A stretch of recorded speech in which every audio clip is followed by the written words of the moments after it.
আসসালামু আলাইকুম রহমতুল্লাহ। আমরা মক্কার জান্নাতুল মুআল্লা কবরস্থানে এসেছি। এখানে হযরত খাদিজাতুল কুবরা রাদিয়াল্লাহু তাআলা আনহার কবর রয়েছে, আমরা দেখাবো।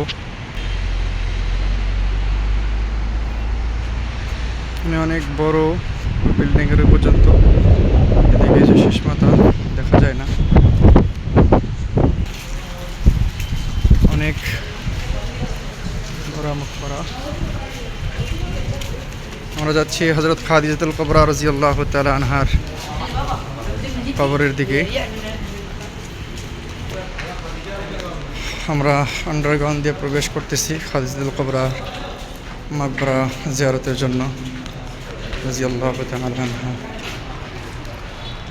এগুলো মাকবরা। আমরা আন্ডারগ্রাউন্ড পার হয়ে এদিকে আসলাম। হযরত খাদিজা রাদিয়াল্লাহু আনহার কবর জিয়ারতে যাব ইনশাআল্লাহ।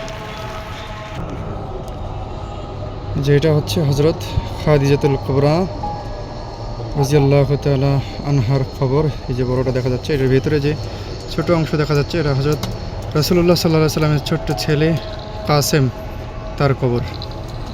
আল্লাহ তাআলা তাদের দারাজাতকে বুলন্দ করেন, জান্নাতে আলা মাকাম দান করেন।